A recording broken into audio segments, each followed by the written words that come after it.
We often see the highlight reels of life, don't we? Perfect couples, smiling in photos, seemingly living a dream.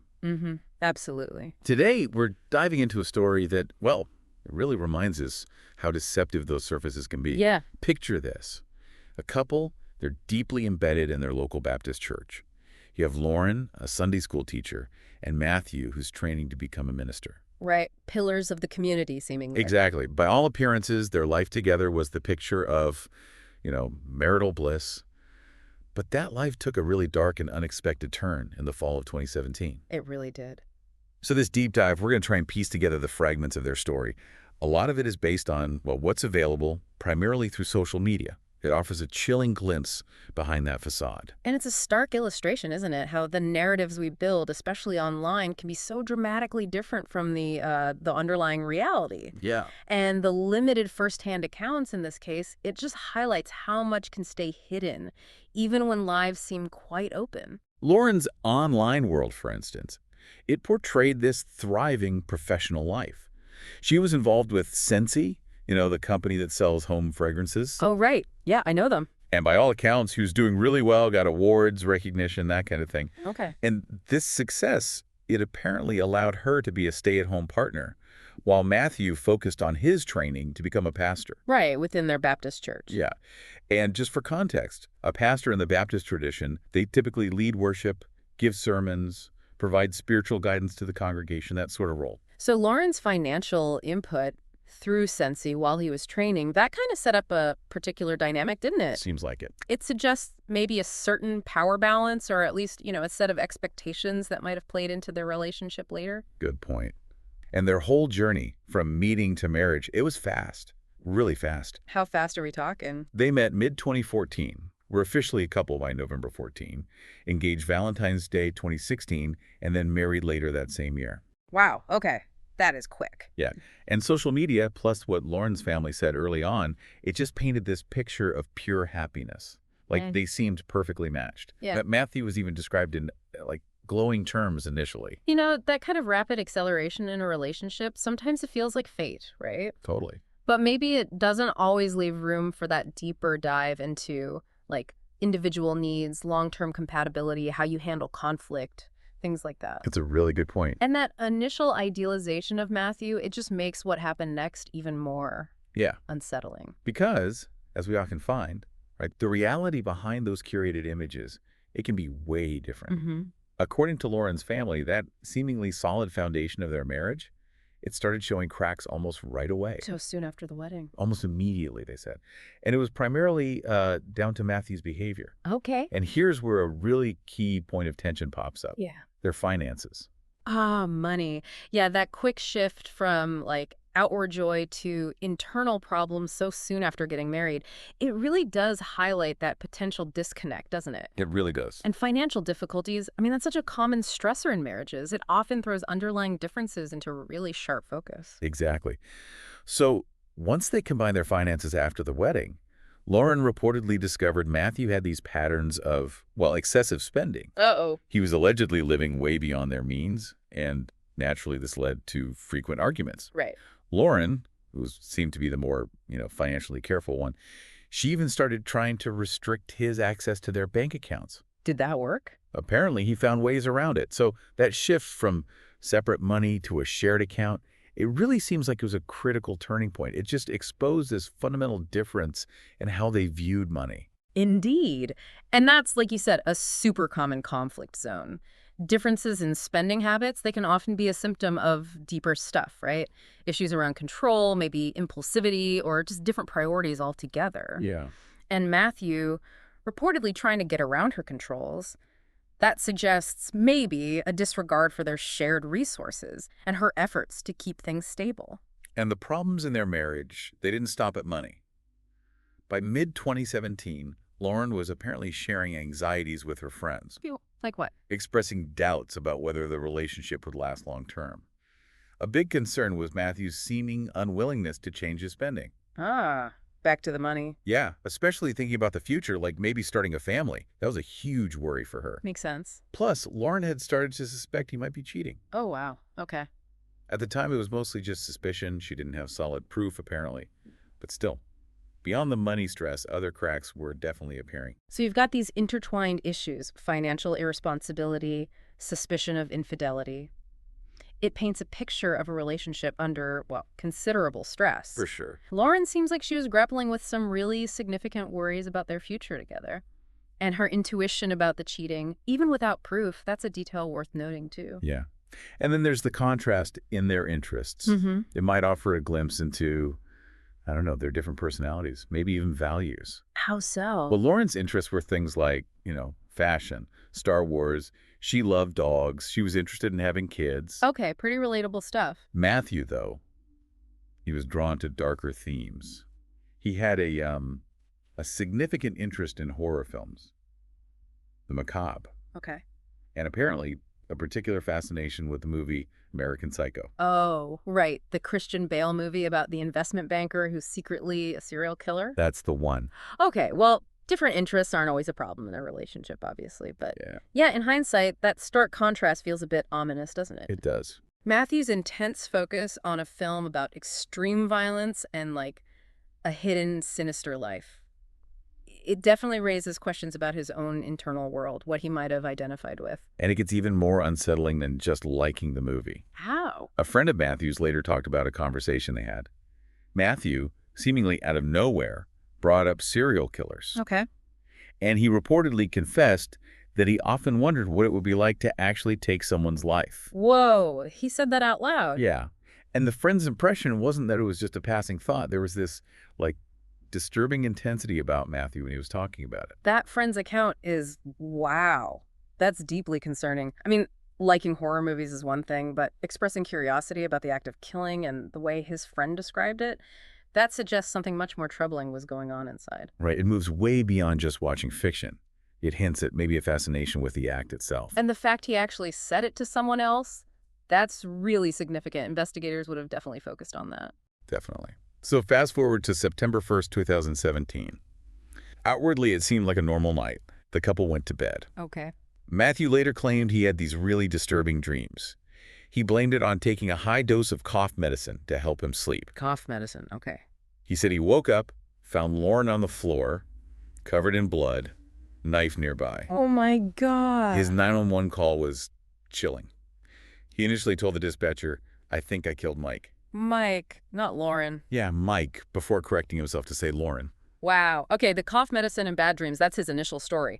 But that slip saying Mike instead of Lauren, that's something investigators would immediately flag, right? Absolutely. Could it just be a mistake under extreme stress, a Freudian slip, or something more in this context? Hard to say for sure, but investigators definitely noticed other inconsistencies at the scene too. Like what? Well, despite Matthew claiming he was covered in Lauren's blood when he found her, the police found him remarkably clean when they arrived. Clean? But he said he was covered in blood. Exactly. That immediately raised suspicion. Big time. That discrepancy. Yeah, that's a major red flag. It just doesn't line up. Yeah. It strongly suggests he might have cleaned himself up after whatever happened. Right, which implies a level of awareness, some kind of action that seems totally at odds with his story about being out of it from the medicine. That clean state completely contradicts the scenario he described. It suggests a deliberate act after the fact. So naturally, investigators would question his whole story. And throughout the police questioning, Matthews stuck to his guns. He consistently maintained that his actions were because he was heavily influenced by the cough medicine. He kept blaming the cough syrup. Yep. But then the manufacturer of that specific cough syrup, they later put out a statement. Oh, what did they say? They said their own extensive research showed absolutely no link between their medication and violent behavior. Wow. So the company itself directly contradicted his defense. Pretty much. That really undermines his main explanation, doesn't it? Totally. It forces you to reevaluate his whole story and suggests he might have just been using the medicine as, like, a convenient excuse. An alibi. Exactly. The pharmaceutical company's statement basically dismantles his primary explanation. It puts the responsibility squarely back on Matthew to explain his actions without blaming the cough syrup. Then the case took a really significant turn during Matthew's trial. What happened? In a pretty surprising move, he pleaded guilty to the judge. He pled guilty after sticking to the cough syrup story. Yeah. He essentially admitted that the cough syrup likely wasn't the reason for what he did. Huh. Why would he do that? Well, there are different interpretations. Some think it was strategic. plead guilty to maybe avoid the death penalty. Okay, a legal tactic. Others saw it maybe as actual remorse finally setting in. Hard to know the real motivation. Yeah, true. But regardless of why admitting guilt like that, it's a huge shift in the case, right? Passive. It basically takes away the question of if he did it and focuses everything on the circumstances, the motives, the sentencing. And those differing opinions on his motive just show how complex interpreting his actions really is. Exactly. And then, after that, the investigation uncovered some really disturbing stuff about Matthew's online life. Okay, like what we mentioned social media earlier. Right. He had an Instagram account, username Marty Radical. Marty Radical. Okay. It was filled with content related to American Psycho, including his profile picture, which was Christian Bale from the movie, but with what looked like blood spatter on him. Seriously, wow. Okay, Yeah. that's direct. And he had another Instagram account, Uncanny Maddie. Uncanny Maddie. Yeah. And the bio on that one was just chilling. It read, "I'm just a pitiful anonymous drifting into the abstract. I can't seem to tell if I'm dreaming anymore." Oh my God. That's deeply unsettling. Those accounts give a really disturbing look into his inner world, don't they? His apparent obsession with American Psycho themes, violence, identity, detachment. And that bio, it suggests a really troubled, maybe even dissociative state of mind. Yeah. It's such a stark contrast to that image he projected, right? The clean-cut church guy training to be a minister. Absolutely. The online stuff hints at a much, much darker and more complex person underneath. It reveals preoccupations that were clearly hidden from his public life. So, based on all these findings, the investigators put together a theory. What was their take? They believe that Matthew's intense interest in American Psycho, combined with his growing frustration over Lauren managing the money, the threat of divorce looming at all, culminated in this incredibly violent outburst. An outburst that mirrored the movie. That was their theory, yeah, that it mirrored scenes from the film. They believe he inflicted over 120 wounds on Lauren. Over 120. Oh, God.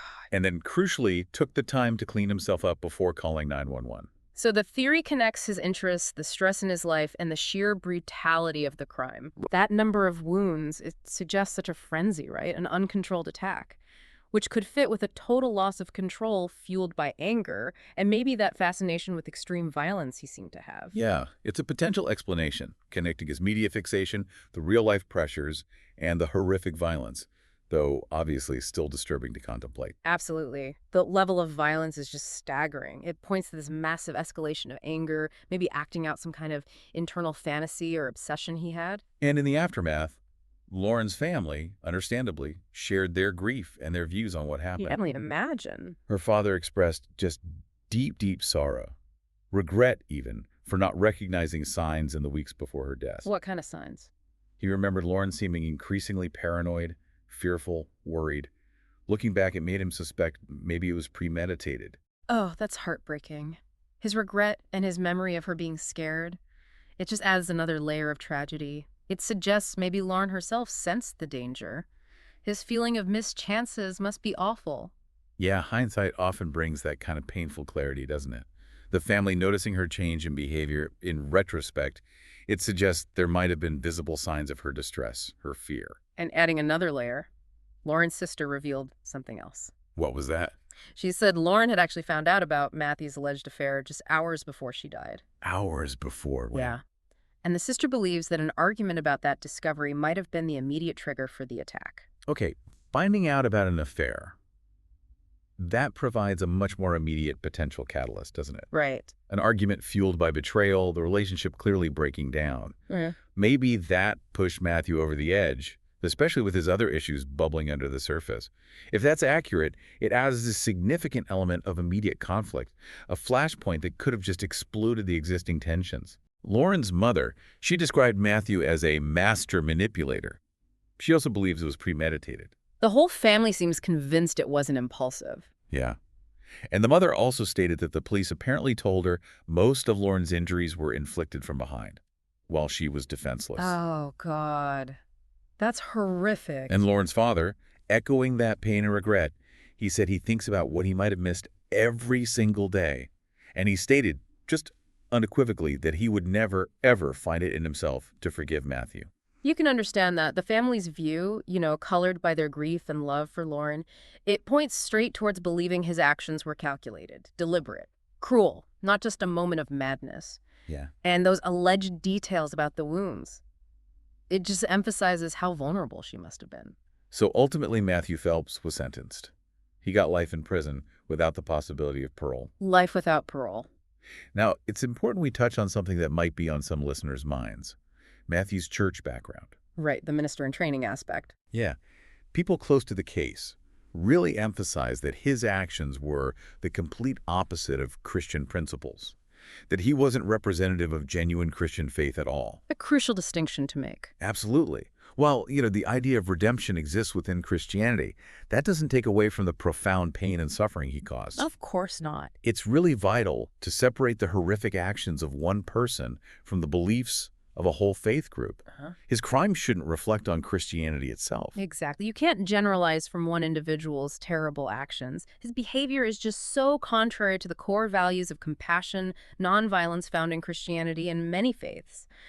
The emphasis on his hypocrisy just highlights the sense of betrayal, especially for those who knew him in that church community. So we've taken this deep dive into what looked like a perfect world for Lauren and Matthew, a world that just tragically fractured, revealing a really brutal and heartbreaking reality underneath. This case, it leaves us with a pretty chilling understanding of how quickly appearances can deceive, doesn't it? Yeah. And how hidden struggles inside relationships can just escalate to, well, unimaginable tragedy. It really underscores the complexity of human behavior and the potential for real darkness to exist right beneath the most, conventional-looking surfaces. And it really prompts you, the listener, to consider what are those subtle shifts, those little inconsistencies in stories or maybe underlying tensions in relationships that might hint at a darker reality? How can we maybe become more attuned to potential warning signs without, becoming overly suspicious of everyone? And maybe what role does the easy access we all have to violent media play in shaping how we understand, or perhaps even how it influences extreme behaviors like this?